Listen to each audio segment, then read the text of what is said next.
Hi, everybody. Welcome. I'm Amy O'Hara. I'm president of Apto. I want to thank you for joining us today for our latest in the Perspectives on AI series. I'm so excited that I'm joined by Michael Birdsall, who is the CEO and co-founder of Cambium.AI.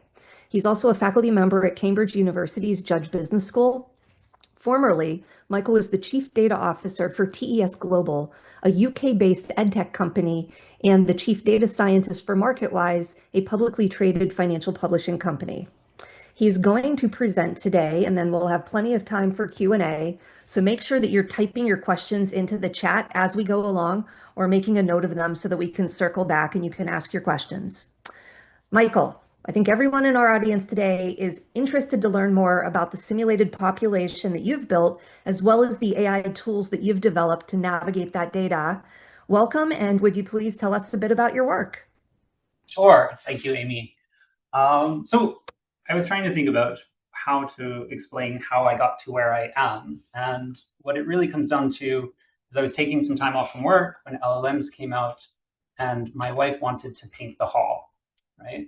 So we decided that we're going to paint the hall, and I don't know if any of you have ever had this experience of trying to decorate your house with your partner, but it was getting very frustrating. So what I decided to do is just take a whole bunch of information about my wife and get ChatGPT to role play it and help us choose a color for the hall. So we were stuck between this light blue or green color, and ChatGPT, while role playing my wife, was convinced that it wanted the hallway to be sage green. And that wouldn't have been too much of a problem because it was one of the options. But at that moment, my wife, Joanna, she was pretty sure that she wanted the hallway to be blue. So we gave it a few different color choices to choose from. And out of those color choices, we said, forget about sage green, just choose one of these, and we're going to make the hall that color. So it chose light blue. Joanna stuck by the decision. We painted the hall light blue, and that's what it looked like. About 5 days later, Joanna hated it. So we painted it sage green instead, and that's the color the hall is today. So what happened there is we just solved the sort of how to decorate our house problem, but it became clear to me that there was something in all of the data that was in LLMs that allowed it to predict a response from Joanna when we gave the LLM enough information. And so it was really one of the ideas that got Cambium started. The question is, how would we do this at scale, and who might want us to do something like this? So at the same time, I was visiting my brother, well, not at the same time, but a couple of weeks later, I was visiting my brother in the state of Maine. And he was on the Board of Selectmen in a small town, and he was explaining all of the planning that they have to do, building comprehensive plans. And it occurred to me, this bit that we got an LLM to do to help us out with painting the hall, maybe it could be used to understand people's different opinions on how their towns should evolve or grow. So that was the idea. It seems like it might work. It was worth a try, but we weren't really sure. But having worked with data before, I thought I knew where the data sets were, right? We could go to PUMs. We've got this microdata. We can tell the LLM, behave based on the data that you have for these individual rows and PUMs. Fill out some surveys for us about whether or not we should put a sewer next to your home or whatever. And then we can do some sort of regression to figure out what were the most important things about how we should build that sewer. So easy to do. What could possibly go wrong? So the first thing is LLMs were kind of not good at what we wanted them to do. So what we wanted them to do was represent the tails of the distribution. We wanted to understand what are the people who don't show up to city meetings, what might they think about this? We also were thinking, what is it that we don't know? Could it come up with things that we don't know? And what we found is it's very, very good at being an average human, but it sort of fails at the tails. The way we measured this effect, we gave personality tests to LLMs. And on a general personality test, without any prompting about who an LLM is, it will return the average. But when we said, okay, just in this case, role play a woman, it got the effect right, So there is a difference in the results of personality tests, about a zero 0.6 standard deviation difference between the responses of men and women in terms of agreeableness, but the LLM represented as 2 standard deviations higher for women. So it just wasn't going to work. So that's one of the challenges with just telling an LLM to behave like a woman. So you can't take number 2 in PUM's data and say, okay, this means you're a woman and behave like a woman without any sort of drawback.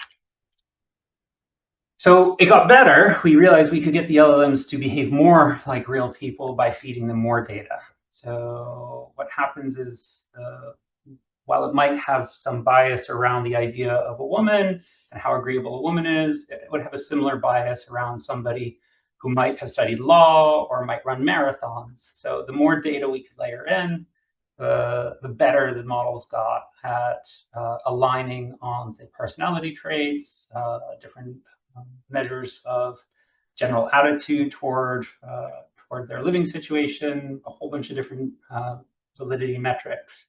So we know that there's a way, but it requires data sets that are beyond PUMs. So it's a little bit harder than what we actually thought.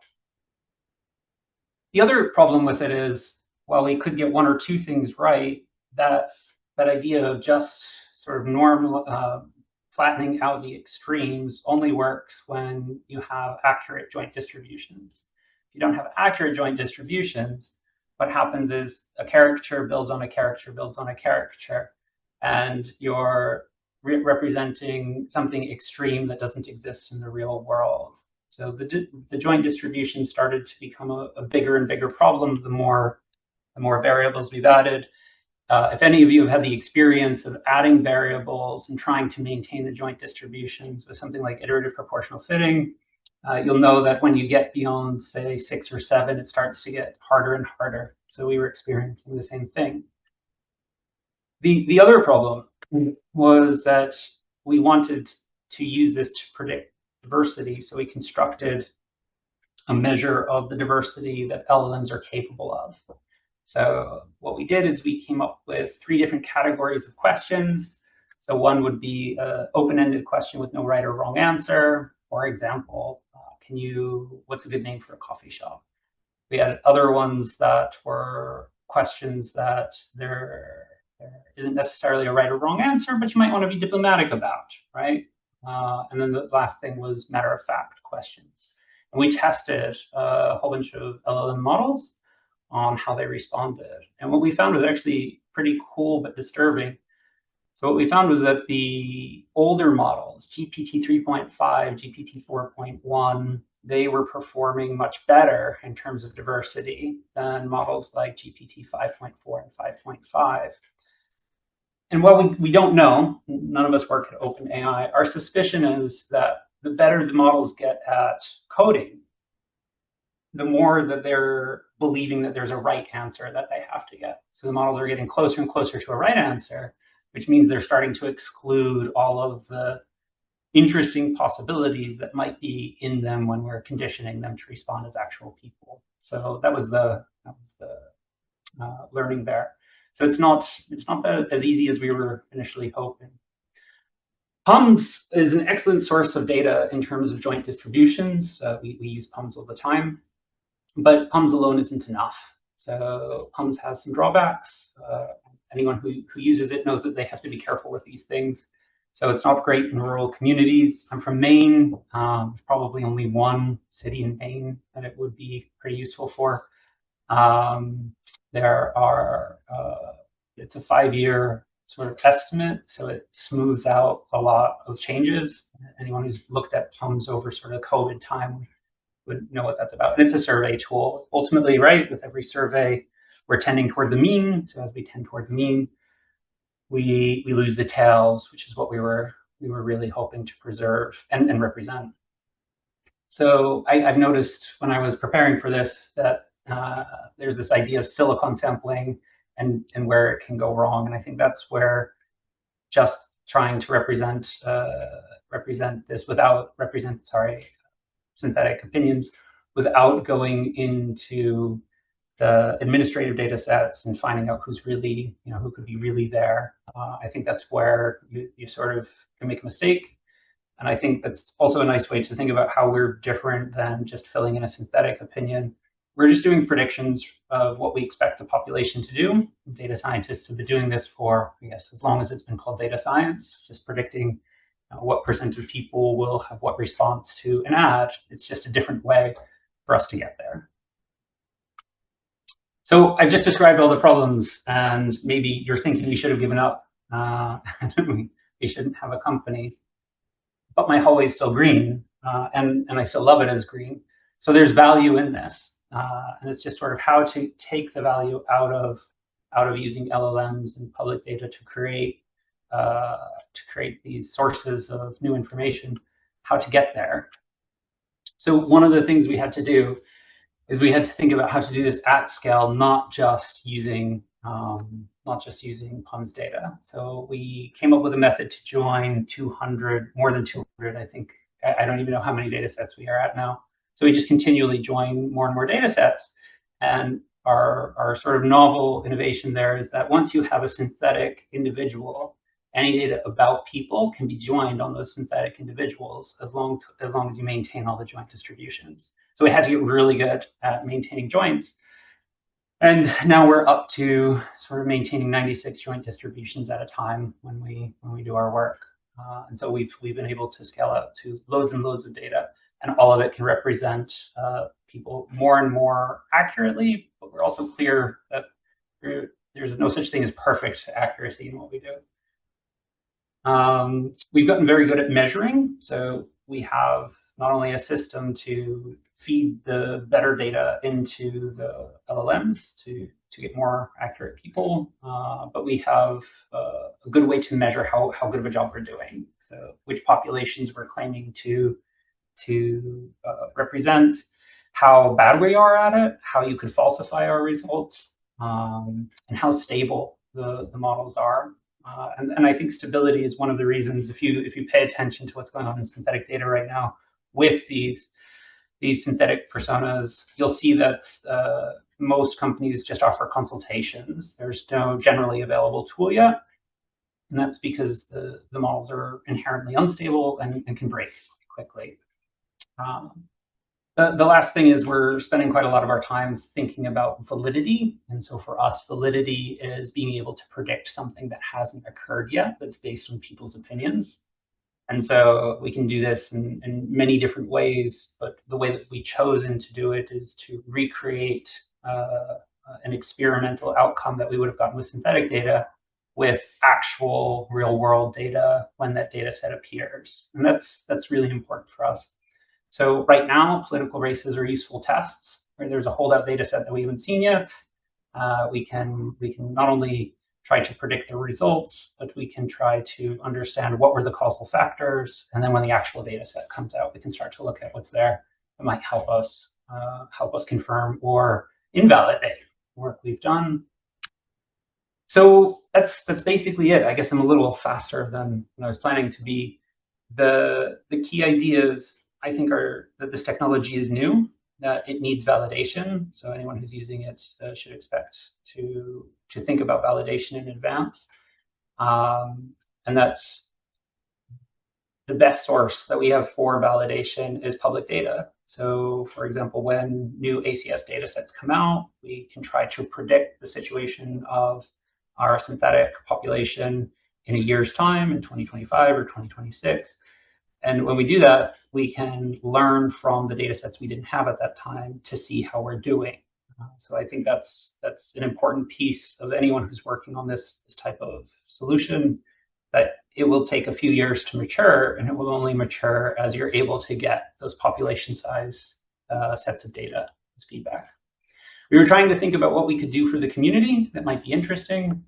And so we can give early access to what we're doing so people can have a play around. The other thing is we've joined up so many data sets on this idea of a synthetic representation of a person that if you had any data sets and you wanted us to join on a whole bunch of other public data to it, we'd like to do that for you. I can't claim that we'll be fast at it. That will really depend on how many people take us up on the offer. And the last thing is, if you're interested in validating this, I think it's a very interesting problem, or you're interested in privacy and navigating a privacy framework for this. That's an interesting problem. You can just email me directly. That's it. Hopefully it was useful. That's awesome. Uh, Oh, attendees, if you have questions, please pop them in the chat. Um, but I have a question for you about the potential data enrichment. I know people that have data that they are able to generate derivatives from, but they might not be able to give you access to their underlying microdata.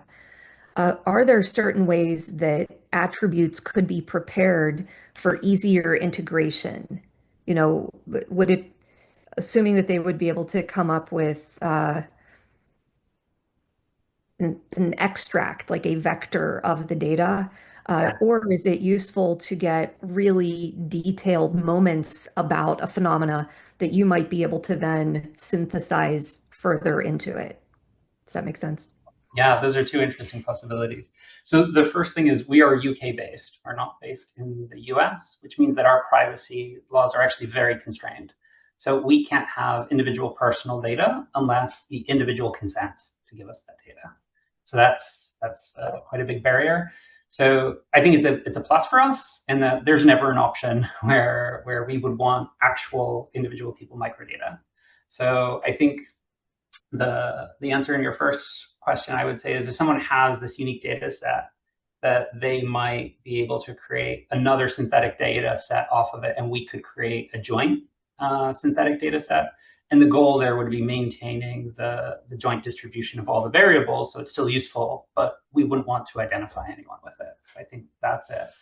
I think the other interesting thing you're talking about is playing it forward a bit. So seeing what would happen in the future. Yes, we can do it. Honestly, no one's ever asked us about it before, but we're already projecting 2026, 2027 data sets that we don't have yet. So we've trained it going back to the 2007 ACS data sets. So we've been training our our personas to be able to be in a future state. So we make transition matrices and all of this. So we could do the same and give that over to someone. Yeah. Cool. We have a question in the chat here. It's very interesting presentation. Thanks. Do you see the synthetic technology you're building as data per se, as in a singular snapshot or estimate, or a simulation in a dynamic system that a user would then interact with? Yeah. I think it's more likely a simulation. This is how it's all going. So the idea is that while we gather the data at snapshots, those transition matrices that I was just talking about, understanding what causes a synthetic persona to evolve and evolve in a way that's similar to the population, I think is the end goal. Right? That's much more interesting, in my opinion. Great. Another question here. The US Census Bureau is considering creating a synthetic population to gauge the effect of a disclosure avoidance system. I think this only works if tails in individuals and in communities are represented correctly. Amen, brother. A college town should still look like a college town, for example. Do you have tips on how to validate such a synthetic population? Yeah, I understand the question. So if you were to try to create a synthetic population with uh, with the tails represented, you're going to need to use administrative counts to begin with, right? Like we have to acknowledge it. Once you do a survey, you're going to reduce the tails. That's just how sampling works. So the first thing is just accept that that's real, and you're going to need to use administrative counts. Then I suppose the next thing is that notions of say, who's in the tails, they don't all have the same meaning to different people. And so in LLMs themselves, if you start using different LLMs, they don't have the same meanings within the LLMs. Mhm. So I think that there's probably, before you could get something that would be a synthetic population, I think there's a lot of work that the census would have to do. They're probably the right group of people to do it. But I think to represent the tails, they're going to have to think about their sampling methodology and think about the data imputation if they're missing things and what biases exist in that imputation. For us, for validity, yes. So you want to preserve the distribution and your point estimates, right? So that's all that it comes down to. Building on that one, taking the moderator's prerogative, I think we really need to be looking at how this work is developing and where it has been used in other domains. For instance, in health and in clinical health, as they're building digital twins, how they are maintaining these attributes of individuals with rare diseases and the treatments and outcomes. So it's like the perfect storm. It's longitudinal sensitive population and sparse, in terms of what's feeding the models. Yeah. Uh, I think that as the data user community is going to be facing more and more of these opportunities, it would be great if we had more clarity of what's in the literature and where the gaps are and kind of demand that scholarship to fill the gaps. And I think it's clear, like important that we don't claim to do things we can't do. So an interesting case, the NHS approached us about helping them create survey data for, there's been a spike of sexually transmitted infections in the UK. And as you can imagine, if you survey young people about the behaviors that result in sexually transmitted infections, you don't necessarily get the most honest responses. Okay, so the NHS is aware that their survey methodology isn't going to get there. So the potential was for us to work with the NHS to help them produce these responses. But there's no underlying data set. There's no opportunity for validation. So while we could design an experiment, it would be a very expensive, very large experiment that would have to do, if we got it right, were the messages that the NHS sending ultimately resulting in a drop over years, right? So that became the validation method, and it was very expensive to put together, where initially they thought it might be a quick win, right? So we just have to be honest about what's possible. For that one, were you encouraged to look at social media? Because there's a big flurry of activity in the US with people trying to, extract the signal from the bots in the social media platforms that have undergone tremendous evolution uh, over time, since Twitter turned to X, for instance. But there are people that are using that as though it is, representative. Yeah. So we weren't. It's interesting we weren't. I think maybe we've just passed a law in the UK about not letting young people be on social media. So there might have been some other motivations there. Got it. Another question here. Can you give an example of interesting conclusions drawn from your combination of actual disparate data sets and your synthetic data? Yeah. So I think some conclusions would be that food choice is a really big culturally revealing thing, right? So when you're thinking about data sets you want to join onto things, you might think about how could you join food onto things. And there are public data sets that are useful, right? The USDA has data sets that are useful for what's, for example, in school lunch programs. So that starts to be quite interesting when you think about, okay, these are the foods that people are being encouraged to eat, right? And what are the impacts of that? We, after building quite a lot, we had some interesting insights into the use of GLP-1s. So I think this is their impact on retail sales in particular. And we could do it to a fairly specific geography, so down to the county level. Like what would you expect your local Walmart's sales to be affected by GLP-1? That was an interesting insight. Um, and we've seen, yeah, that piece was fairly successful. We were working with one of the largest data retail analytics companies in the world, so that does data analysis on Walmart data. We were able to point them in that direction. So that was a fun one because it's one of those things that's really good for what we want to do, is sort of predict a thing that could occur before it's occurred and then be validated when it actually happens. So to be able to tell them, hey, look, we think GLP-1s are going to start affecting your cells in specific ways. That was pretty cool. Yeah. What you were just describing reminds me of the studies that have been done both in the UK and in the US using the data from grocery store affinity cards, like I have my shopper's card and it's going to let me save 50 cents when I buy milk. But that also means that they are tracking absolutely everything that I purchase, including impulse purchases.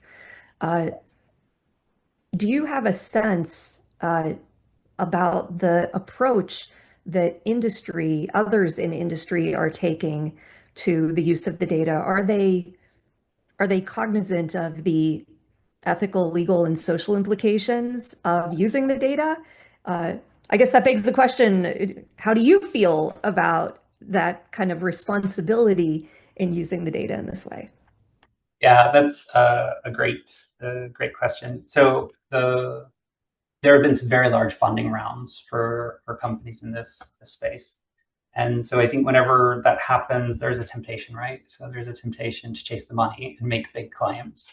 So I can't say, I don't work at any other company. I can't say whether or not their claims are valid, but I think that whenever there's a lot of money, there's this temptation. So I would say that in terms of what's going on and what people are thinking about, there's probably a lot of thinking about fundraising, if I'm honest, because that's what's going on. In terms of methods, I think what will happen is the different players in the field will have to make decisions about things like, for example, their data gathering processes. So there's one company that I know that does a lot of like has a panel and is continually sampling from a panel. So that's great in terms of depth, but poor in terms of breadth. So that will give them a good product in a very narrow field, which is fine. It's just a different product, right? Where our goal was to go after the tails. So I think that's something else, isn't it? So I think that people are probably aware of it. They're probably focusing on getting to market and fundraising. So I would be skeptical of most claims. I think long term, it has to be transparent validation, right? So transparent validation and helping people understand this is the appropriate use case and this is the inappropriate use case at the point of consumption. I think that's where it has to go. Hopefully, I answered the question.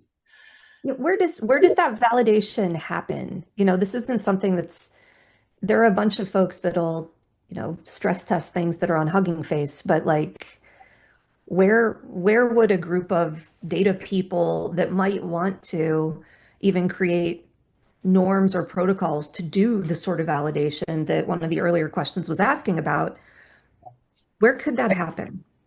I think it has to ultimately be an independent group.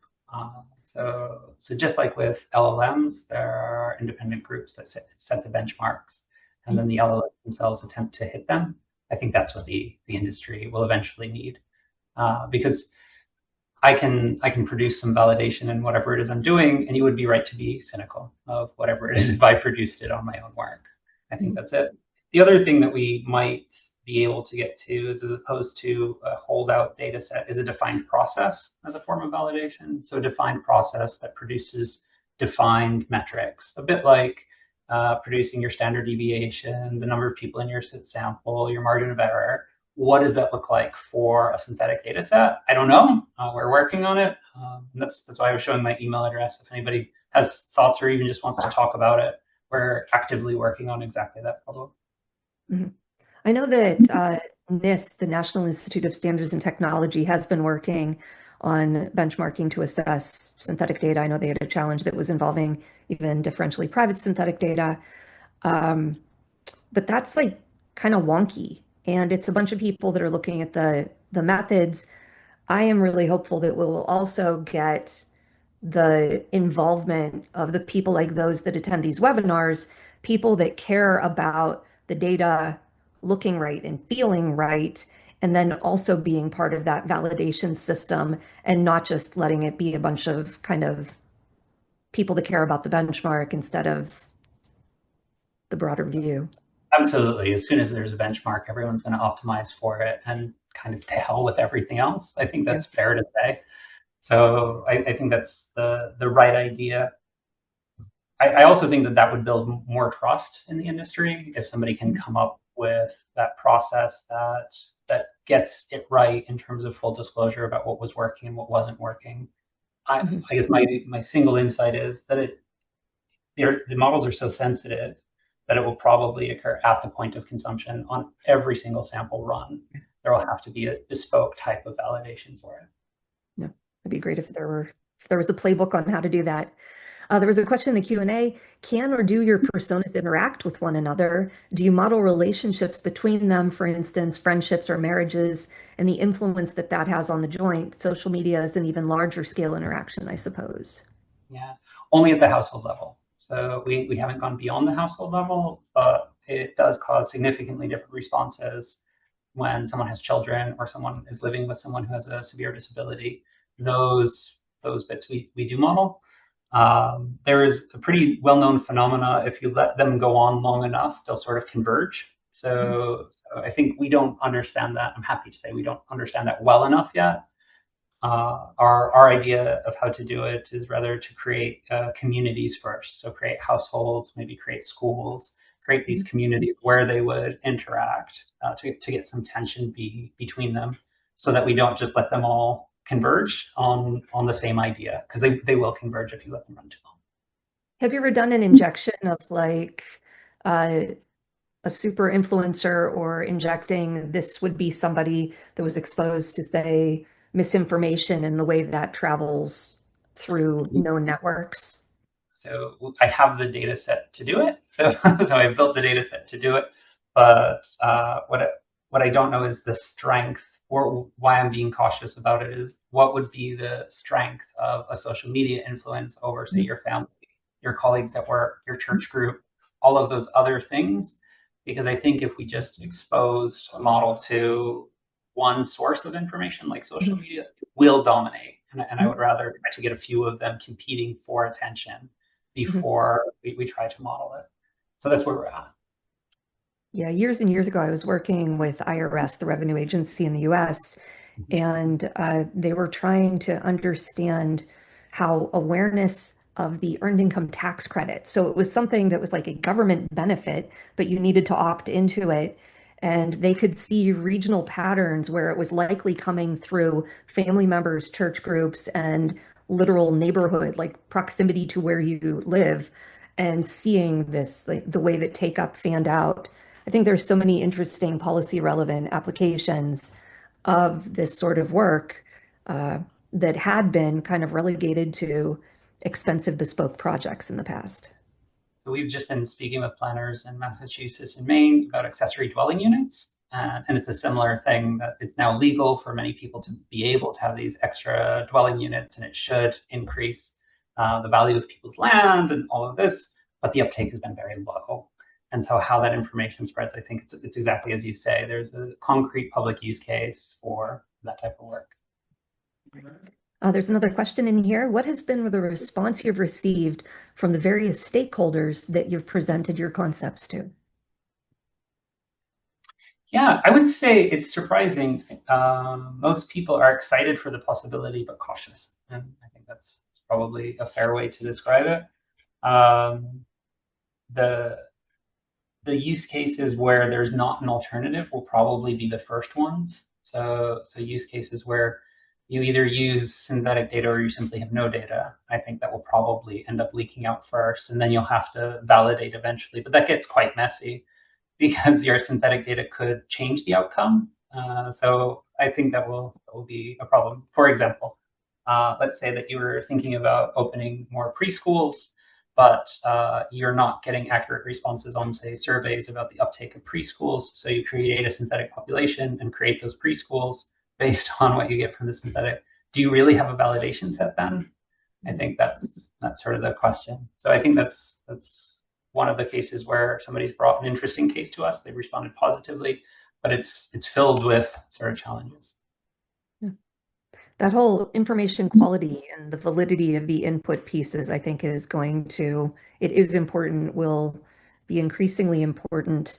Uh, I see, coming from an administrative data space, you often will observe fields that are derived values, and we don't have sufficient metadata or provenance of to understand where that's coming from.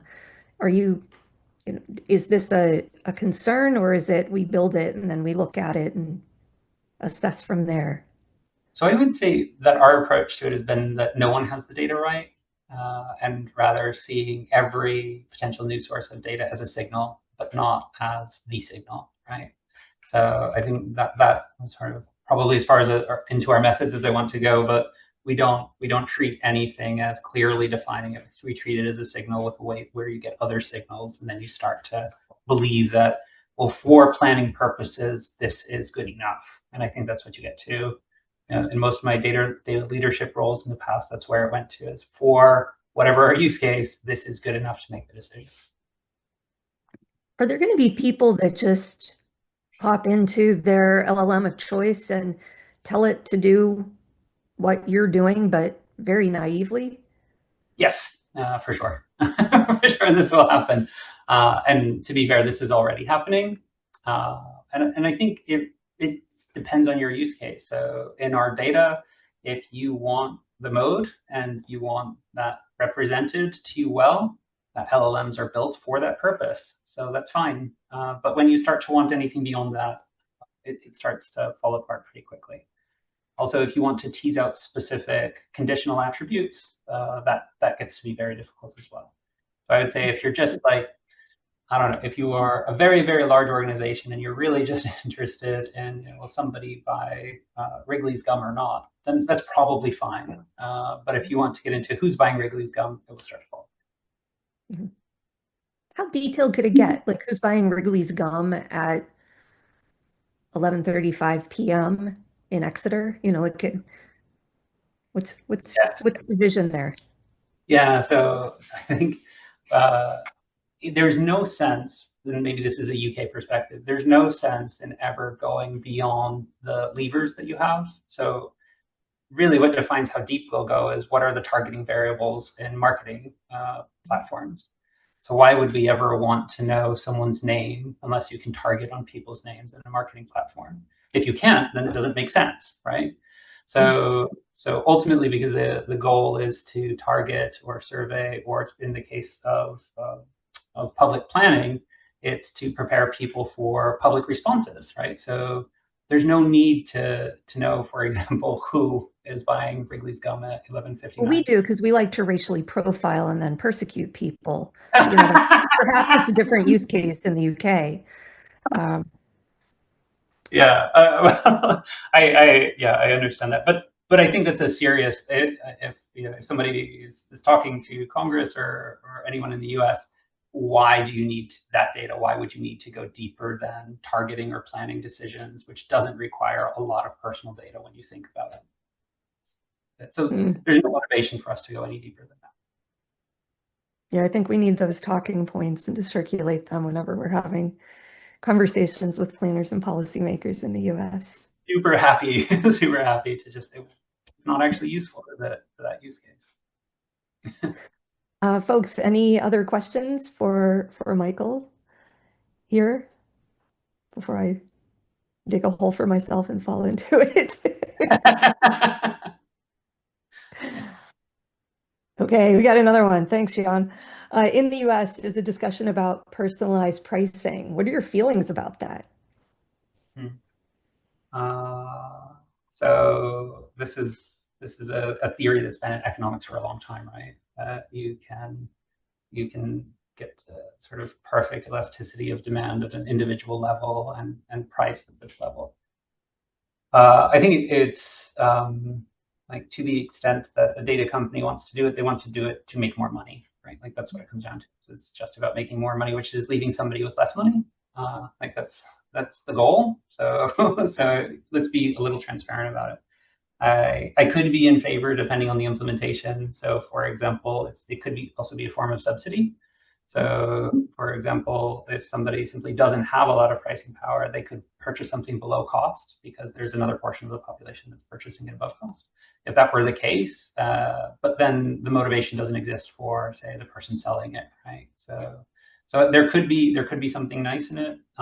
There is something similar that occurs in some countries with the amount of tax. So say for example with oil products. Like in Europe, we tend to stabilize the price of gasoline by changing the amount we tax it when the price goes up and down. So there is a type of dynamic pricing that might be useful for stabilizing people's budgets. based on the tax that they pay in different situations. And that might be one way to approach it, Mhm. where generally I would argue governments have a position of trying to protect that side. So it could be used in this case. Could we use synthetic data to be able to do it? Yes, I would say yes. Like income data is generally widely available, so especially at the zip code level because of IRS data sets. Mhm. So I would say that it's something that we could do. But yeah, we'd have to be quite careful as a society, I think, if we were deciding to do something like that. What are the pros and cons? Yeah, that's making me think about, what the availability of income and earnings data. If you're not getting it from IRS and you had been getting it from, say, the ACS, our surveys face such striking item non-response, especially for labor force participation and earnings, that we're already dealing with essentially made up data because it's imputed. Uh, and so there's, watching that drift as well about the information quality for these elements that are really the crucial ones that you want to feed into uh, the population that you're referring to. Yeah. I think the data quality on that would have to be pretty rock solid, right? Like if you were going to start charging people different prices, because that seems inherently fair, but we do charge people different amounts of tax, so Mhm. there is a basis for it. Yeah, my mind is spinning about the different applications here and the way that we have a decennial census coming up and the efforts that we take to collect that information and make sure that the populations are aware and they trust the government in order to self-report. Uh, Products like this would be able to, like based on US populations, obviously, would perhaps be interesting to tweak out these different approaches to help us understand potential outcomes. Yes, I think this would be a very interesting use case if you could try to model out expected non-disclosure and then get that right. I think that would be a very powerful step. Mhm. Yeah. And similarly, I think it would be interesting to see where the needs for specific information. In the past, the US has produced really granular information about populations all across the country. And we now are under a different disclosure regime for that population data coming out for the next census, unless that gets changed. Uh, and so this might also be an interesting tool to look at these sorts of policy simulation type questions.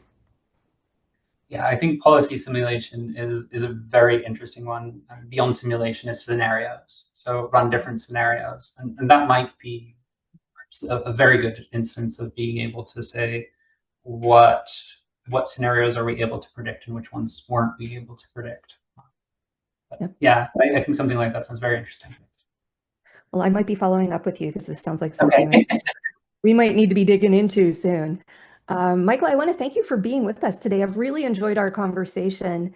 And for anybody that wants to go back and rewatch this or share this with their colleagues, a recording will be posted on Aptu's YouTube channel. Link is in the chat. And if you'd like to see more events like this, please let us know. Send an email to info@aptu.org, also in the chat. And if you're not already receiving our monthly newsletter to stay informed about events like these, please subscribe. And I want to thank everybody for joining us today. And please reach out to Michael if you are interested in the early access, potentially giving him more information to feed in, or following up with any other questions. But thank you so much for joining us today. And thank you to all of the attendees. Thank you, Amy. Okay. Have a good one.